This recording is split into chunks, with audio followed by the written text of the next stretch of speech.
Omutume Sam Kimuli Bazukuke ne Pastor Christine Kimuli ab'obuweereza bwa Lion of Judah Victoria Missions International Ministries ne ssanyu lingi tuyita Banayuganda mwenna okwetaba mu kusaba okwebaza omuyinza w'ebintu byonna Katonda omulamu olw'ensonga ennyingi zonna nga zikwata ku ggwanga lyaffe Mukama engeri gy'azze alirwanirira ng'asuula enkwe z'omulabe Sitaani naye ng'ensonga ekulembedde ye ya President okussa omukono ku tteeka eriwera ebisiyaga mu ggwanga lyattu Uganda. Kino kizze oluvannyuma lwa wiiki nga 2 emabega Mukama bwe yatubuuza nti lwaki temukunga Bannayuganda naddala abategeera kyendi okukola mu ggwanga lyammwe bajje mu maaso gange ne ssaddaaka ey'okwebaza olwa President okussa omukono ku tteeka eriwera ebisiyaga mu ggwanga lyammwe. Omwoyo wa Mukama yatubuuza nti si mmwe be natuma okugamba President ateeke omukono ku tteeka. Saakomawo ne njogera nammwe nti President agenda kuteeka omukono ku tteeka. Omwoyo wa Mukama natugamba nti mukunga abantu bange bajje mu maaso gange okwebaza obutasukka mwezi gwa 6. N'olwekyo nga 24 ogw'omukaaga 2023 wiiki eno ku lw'omukaaga mwenna tubaaniriza ku Pan-African Square ng'olingiriza akatale ka Usafi oba Nakivubo Blue Primary School okuva ku ssaawa 2 ez'okumakya paka okutuusa ku ssaawa 11 ez'akawungeezi tobulawo. Mujjukire nga 24 omwezi ogwokusatu 2023 olunaku lwali lwakutaano omwoyo wa Mukama bwe yayogera naffe ng'atutuma okutegeeza President ateeke omukono ku tteeka eriwera ebisiyaga mu ggwanga. Era obubaka obwo bwali mu vidiyo eyaliko ekifaananyi kya President gye tukkiriza nti Bannayuganda bangi baabufuna. Okubajjukiza bino bye bimu ku byali mu bubaka obwo Mukama bwe yaweereza President. Ekisooka mugambe President Museveni ateeke omukono ku tteeka eriwera ebisiyaga mu Uganda.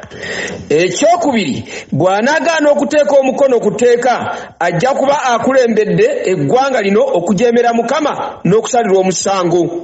Ekyokusatu mugambe President nti kyatalina kwerabira Uganda is a model nation for God to other nations, that it should be copied by other nations of the world.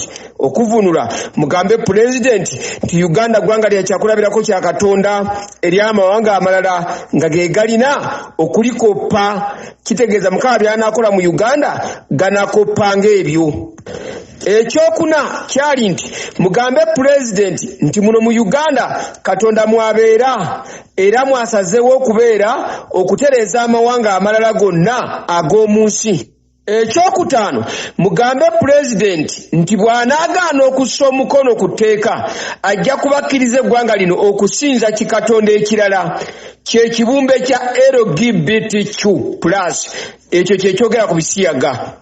Kansembyeyo n'ensonga eno weewaawo si yali esembayo mu bubaka bwe twawa President.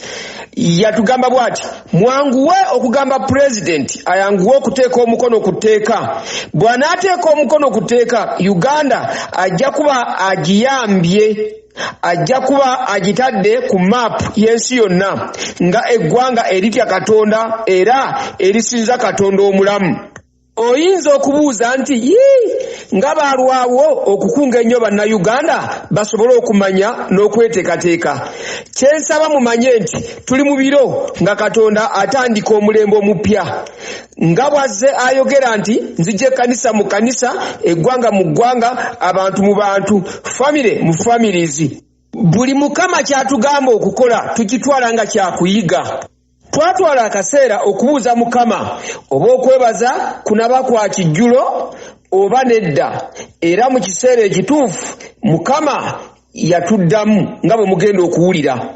Bwe ngamba ekijjulo ntegeeza twebaze mu kusinza, mu kutendereza, mu ssaala, byonna tumalirize n'ekijjulo ekyokulya nga tusanyuka, naye muwulirize Mukama bwe yatuddamu.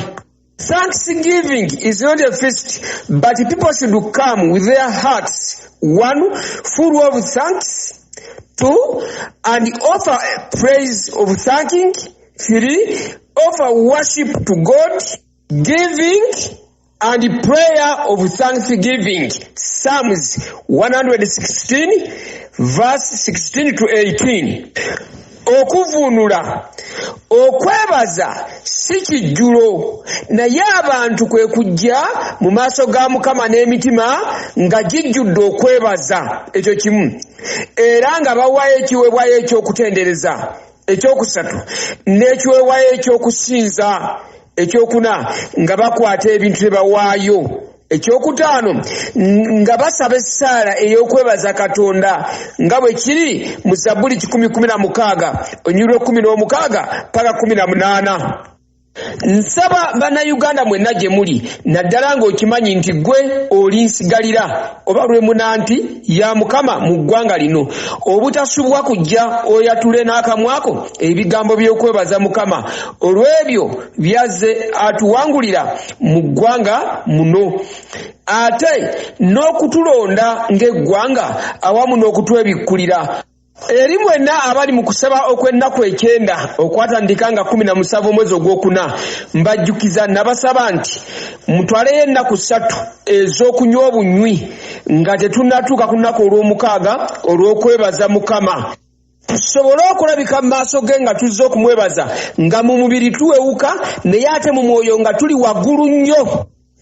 Teweerabira statement eno oba ekigambo kino Mukama yakyogera n'akamwa ke. Yagamba bw'ati, lino ly'eggwanga lyesazeewo okuwulira mu mulembe guno. Katonda bw'agamba eggwanga aba ategeeza abantu abali mu ggwanga eryo.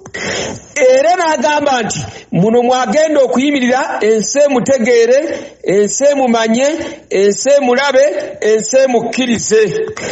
Kale nze nkutegeezezza Mukama kyagala tukole. Zino esimu z'oba okubako 0771 359 904, Airtel 0741 28 728. Mukama abakuume nga mujja.